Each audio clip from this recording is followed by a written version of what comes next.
Helo, Sam ydw I, rwy'n 16 oed ac yn dod o Gyhoeddu Cymru. Yn ddiweddar, roeddwn yn rhan o weithdai cyffroes iawn yn sôn am ddyfodol Celfyddydau Ieuenctid yng Nghymru. Nawr, maen nhw wedi gofyn I mi ddweud wrthoch am fy nghaith Celfyddydau Ieuenctid I. Felly dyma chi. Pan oeddwn yn iau, roedd gen I ddiddordeb mewn drama, dawns a cherddoriaeth. Wrth dyfu I fyny, roeddwn i'n mynychu sesiynau drama bob wythnos. Roedd y sesiynau drama yn magu fy hyder a fy helpu I gwrdd â phobl newydd. Ond roedd rhaid I mi roi'r gorau I fynd oherwydd fy wnaeth y ganolfan gymunedol redeg allan o arian, ac felly roedd rhaid i'r sesiynau drama ddod I ben. Sori Sam, ond dim mwy o drama I ti. Roedd grŵp drama newydd wedi dechrau yn y pentref nesaf, ond dywedodd mam ei fod yn rhydd I mi fynd yno. Sori Sam, allwn ni ddim ei fforddio. Gyda dim mwy o glwb drama, roeddwn i'n teimlo ar goll braidd a lenges I yn gorfod dawnsio yn fy stafell ar fy men fy hun. Bydde fy ffrindiau ysgol yn siarad am y clwb drama newydd na allan fforddio I fynychu.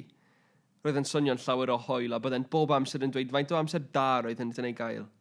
Roedd drama yn gymaint o hwyl yr wythnos diwethaf. Treni doedd ti ddim yn gallu bod yna, Sam.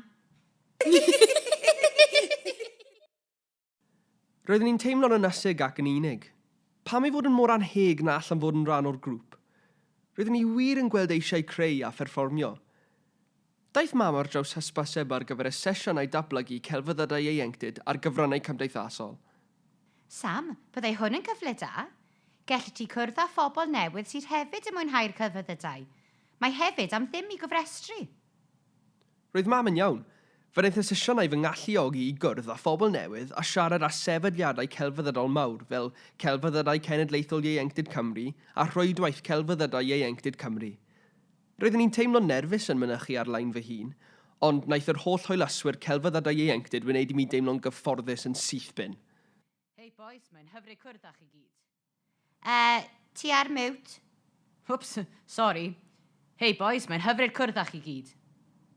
Nes I gyfarfod pobl o ddiwylliannau gwahanol a ieithoedd eraill fel iaith arwyddion Prydain. Pobl oedd yn mwynhau gwahanol fathau o gelf fel barddoniaeth a jyglo.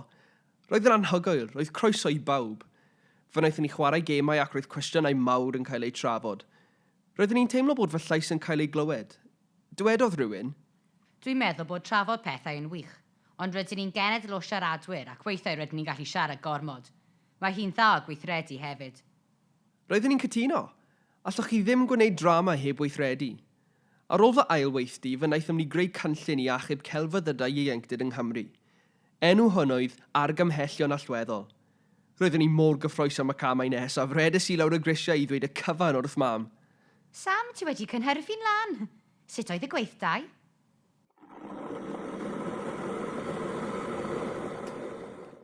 Dros baned, dwedais wrth mam am sut wnaethon ni benderfynu fel pobl ifanc gyda'r sefydliadau mawr beth oeddwn ni'n meddwl oedd y prif pethau roeddwn ni eisiau.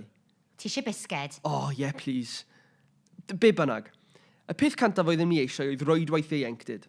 Byddai hyn yn golygu y gallwn gysylltu gyda phobl ifanc a sefydliadau eraill mewn gwahanol rannau o Gymru. Gallwn ni gael cefnogaeth gan fentoriaid, cyngor ar lwybrau gyrfa a chyfleoedd hyfforddi yn y celfyddydau. Cyfleoedd a thal pan y bydde fi'n dod yn artist ifanc sy'n dod i'r amlwg. Cefnogaeth ar gyllid a bydd mwy o lwyfannau I'm hrwyddo fel artist ifanc Cymreig. Bydd y rhwydwaith yn ddwyieithog ac yn agored I bawb. Bydd hyn yn rhoi cyfle I mi wneud ffrindiau gyda phobl sy'n wahanol I mi.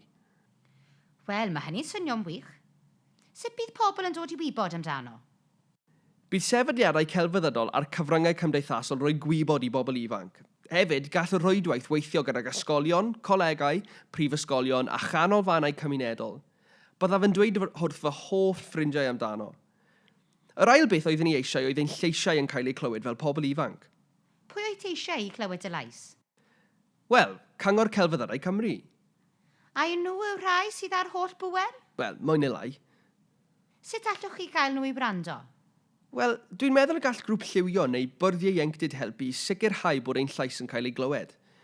Dim ond grŵp o bobl ydy hwn sy'n rhan o wneud y penderfyniadau gyda'r sefydliadau mawr. Ydy hynny'n rhywbeth y bydde ti'n rhan ohono? Ydy, ond hefyd gallwn ni gynrychioli sefydliad ac eistedd ar y bwrdd gyda Chyngor Celfyddydau Cymru fel pobl ifanc. Felly, rydyn ni'n rhan o'r holl sgwrs. A fyddai hynny'n golygu eich bod yn cael eich gadael i drwsio problemau ar ben eich hun? Na, nid yn cyfrifoldeb ni yw hynny.